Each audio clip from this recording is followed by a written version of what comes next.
Good morning student. आज BSc second year के अंतर्गत थर्ड पेपर जिसका कि नाम elements of quantum mechanics and atomic and molecular spectra है। इसके अंतर्गत क्वांटम मैकेनिक्स में हम बात कर रहे थे हाइड्रोजन स्पेक्ट्रम के बारे में। इसी में पिछले टर्म में भी हमने न्यूमेरिकल बताए थे। उसी सीरीज में आज जो है इसी सीरीज का तीसरा न्यूमेरिकल है और आज की जो हेडिंग है वो है numerical problem of hydrogen atom और नंबर 3 पड़ा हुआ है। इससे पहले 2 हमने न्यूमेरिकल पिछले वीडियो में बता चुका हूं। ठीक है, तो यहाँ पे क्या है, स्टार्ट करते हैं। बामर श्रेणी की श्रेणी सीमा 3646 एंगस्ट्रॉम पर है। देखिए इस श्रेणी की रेंज दी हुई है, कितनी है, 3646। इसकी एक रेंज है, अधिकतम रेंज है वो इतनी है। इस श्रेणी के प्रथम सदस्य H अल्फा की तरंगदैर्घ्य ज्ञात कीजिए। क्या करना है, इसका प्रथम सदस्य जो है उसकी तरंगदैर्घ्य की गणना करनी है। ठीक है, श्रेणी सीमा दी हुई है यानी कि इसका मान दिया हुआ है जो बामर श्रेणी है। हमने पहले ही बताया था बामर श्रेणी क्या है, हाइड्रोजन एटम की दूसरी श्रेणी है। पहली लाइमर है, फिर बामर, उसके बाद पार्शियल ब्रैकेट श्रेणी है। ठीक है, तो यहाँ पर स्टार्ट करते हैं। हाइड्रोजन स्पेक्ट्रम में स्पेक्ट्रमी रेखाओं की तरंगदैर्घ्य के लिए सूत्र 1/λ = r 1/nf² - 1/ni²। देखिए यहाँ पर जो हाइड्रोजन स्पेक्ट्रम है उसकी जो है वेवलेंथ ज्ञात करने का फार्मूला जो है पिछले वीडियो में बताया था। ये यूनिवर्सल फार्मूला है जो सभी श्रेणियों में लागू होगा, चाहे लाइमर हो, चाहे बामर हो, चाहे पार्शियल हो, चाहे ब्रैकेट हो। सिर्फ चेंज कहां पे होगा, NF का मान और NI का मान। तो यहाँ पे देखिए लैम्डा क्या है, तरंगदैर्घ्य है, R रिडवर्स कांस्टेंट है और NF जो है ये क्या है, इसकी जो है निम्न सीमा है। NI क्या है, इसकी उच्च सीमा है। ठीक है, तो ये ध्यान रखना है कि I हमेशा बड़ा होगा और NF छोटा होगा, क्योंकि F फॉर फाइनल लगता है, I फॉर इनिशियल लगता है। तो ये चीज यहाँ पे ध्यान रखने वाली बात है। ठीक है, तो यहाँ पर देखिए ये हमने बताया सभी श्रेणियों के लिए। अब बात कर रहे हैं किसकी, बामर श्रेणी के लिए। जब बामर श्रेणी की बात आती है तो NF का मान देखिए लाइमर में क्या होगा, 1 होगा और इसमें क्या हो जाएगा, 2 हो जाएगा। तो बामर श्रेणी के लिए 1/λ = r 1/2² - 1/n² यहाँ पे ले सकते हैं, क्योंकि बामर श्रेणी की बात कर रहे हैं। और इस n का मान हमने 3, 4, 5, 6 लिख दिया, क्योंकि हमने 2 रख दिया था तो NI की कोई आवश्यकता नहीं थी। ठीक है, इसलिए यहाँ पर n कर दिया और n का मान हमने इस तरीके चाहे तो यहाँ पर NI कर सकते हैं, लेकिन फिर NI देना पड़ेगा यहाँ पर 3, 4, 5, 6। ठीक है, तो हमने क्या किया, 1/λ = r 1/2² - 1/n² यहाँ पर लिख दिया। अब बात हुई, क्वेश्चन दिया श्रेणी सीमा दी, इसकी रेंज दी हुई है। रेंज मतलब क्या है, इसका जो मान है वो स्टार्टिंग से लेकर एंड तक की बात करते हैं। श्रेणी सीमा के लिए n इनफाइनाइट, ये जो n है इसका मान क्या होता है, अनंत होता है, इनफाइनाइट होता है। ठीक है, और लैम्डा है, लैम्डा इनफाइनाइट, ये जो दिया हुआ है 3646 एंगस्ट्रॉम। ये क्या है, वास्तविकता में क्या है, ये तरंगदैर्घ्य है। देखिए यहाँ पे तरीका है जानने का, क्योंकि इसका मात्रक दिया हुआ है, दिया एंगस्ट्रॉम दिया हुआ है। एंगस्ट्रॉम इसका मात्रक जो है उससे वेवलेंथ निकालते हैं, क्योंकि ये मीटर में आएगा। ठीक है, तो यानी 3646 एंगस्ट्रॉम हो गया वो लैम्डा का मान। जब n इनफाइनाइट है उस समय लैम्डा इनफाइनाइट का मान 3646 एंगस्ट्रॉम होगा।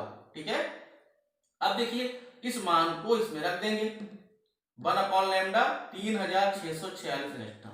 यहाँ पे मान रखेंगे r 1/2² - 1/इनफाइनाइट। इनफाइनाइट क्या होता है, 1/0, यानी 0 कहाँ चला जाए, ऊपर आ जाएगा, यानी ये वाला टर्म क्या हो जाएगा, पूरा 0 हो जाएगा, क्योंकि 1/0 जो होता है वो इनफाइनाइट होता है। यहाँ पे रखेंगे क्योंकि इनफाइनाइट आ रहा है, तो 1/0 करेंगे तो 0 ऊपर आ जाएगा, ये वाला पद क्या हो जाएगा, 0 हो जाएगा। फाइनली यहाँ पर बचेगा क्या, r/4, यानी 1/3646 = r/4। अगर हम यहाँ से r निकालेंगे, क्रॉस मल्टीप्लाई करेंगे, जब क्रॉस मल्टीप्लाई करेंगे तो ये हो जाएगा 4/3646 एंगस्ट्रॉम, यानी 3646 एंगस्ट्रॉम हो जाएगा, क्योंकि इसका मात्रा एंगस्ट्रॉम है। हमने पहले ही बताया था कि एंगस्ट्रॉम जो है वो 10 की पावर -10 मीटर के बराबर होता है। जरूरत पड़ेगी तो इसको चेंज कर सकते हैं, आवश्यकता नहीं है तो इसको एंगस्ट्रॉम में ही रखेंगे, ठीक है। क्योंकि चेंज करेंगे बाद में फिर हमें एंगस्ट्रॉम में चेंज करना पड़ेगा। इससे बेटर ये है कि उसी फॉर्म में बना रखेंगे इसको, ठीक है। अब निकालना क्या क्वेश्चन में, हमने यहाँ पर रिडबर्ग कांस्टेंट का मान निकाल लिया, ठीक है। निकालना क्या है, प्रथम सदस्य की तरंग दैर्घ्य निकालनी है, ठीक है। अब देखिए पुनः प्रथम सदस्य के लिए जो हमने फार्मूला लिया था, प्रथम सदस्य के लिए क्या होगा, n का मान हो जाएगा 3, क्योंकि हम प्रथम सदस्य की बात कर रहे हैं, तो 1/2 स्क्वायर हो ही गया, यानी 1/λ1, यानी प्रथम सदस्य के लिए λ1 हो जाएगा इक्वल टू r ब्रैकेट में 1/2 स्क्वायर माइनस 1/3 स्क्वायर। हमने यहाँ पे क्या किया, जहां पर n था वहां पे 3 कर दिया और यहाँ पर λ1 दे दिया क्योंकि प्रथम सदस्य के लिए है। द्वितीय सदस्य क्या होगा, तो λ2 λ3 कर सकते हैं, ठीक है। तो r बराबर क्या हुआ, 1/2 स्क्वायर माइनस 1/3 स्क्वायर। इसको सॉल्व करेंगे 4 आएगा, यहाँ पे 9 आएगा, एलसीएम लेंगे तो 36 हो जाएगा। और यहाँ पे क्या होगा, 9 - 4 यानी 5, यानी 5r/36। क्या किया हमने यहाँ पर, इसको जो है सॉल्व कर लिया एलसीएम लेने के पश्चात। जो मान हमारा आया वो 5r/36 यहाँ पर प्राप्त होगा।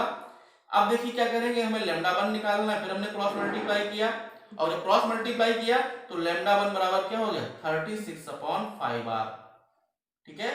अब देखिए यहाँ पर 36/5r, r का मान हम लोगों ने ऊपर निकाला है, यहाँ पे दिया है 4/3646 एंगस्ट्रॉम, हमने यहाँ पर रख दिया 36/5 इंटू 4/3646 एंगस्ट्रॉम, 4 9 या 36, यानी यहाँ पर क्या हो गया, यहाँ पर और ये नीचे वाला पद जो ये अपॉन जाएगा तो ऊपर चला जाएगा, यानी ये हो जाएगा 3646 इंटू 9, 9 हो जाएगा, पहले से 9 दिया हुआ है, और अपॉन में क्या हो जाएगा 5, ये है एंगस्ट्रॉम, यानी 3646 इंटू 9/5 एंगस्ट्रॉम, ये λ1 का मान होगा।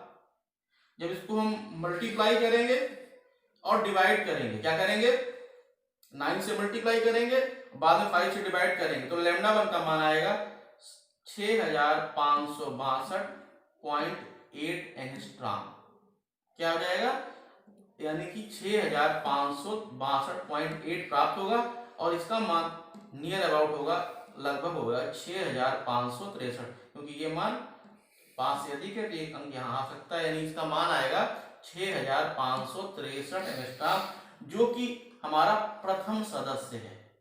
क्या है, प्रथम सदस्य बामर श्रेणी का।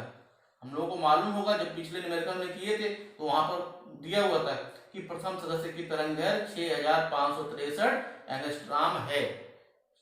जितने भी न्यूमेरिकल हैं लगभग सब में यही मान दिया हुआ है, तो ये मान निकालने से यही मान प्राप्त होता है, यानी क्या है, इसका एक स्टैंडर्ड मान भी कह सकते हैं, ठीक है। तो हमने क्या किया यहाँ पर आज बताया, इसमें थोड़ा सा अंतर है पिछले न्यूमेरिकल में। अंतर ये है कि हमने सिर्फ एक श्रेणी को लिया और उसकी श्रेणी सीमा ले ली, पिछले न्यूमेरिकल्स में ऐसा नहीं किया था। और इसी से क्या किया हमने यहाँ पर प्रथम सदस्य का मान निकाल लिया।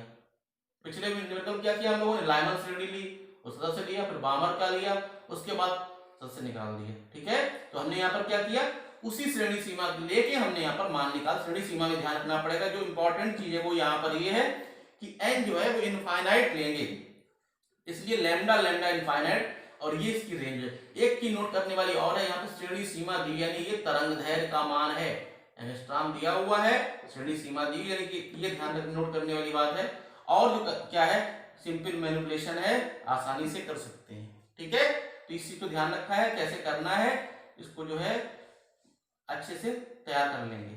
आज के लिए बस इतना ही, आगे फिर कंटिन्यू करते हैं। धन्यवाद।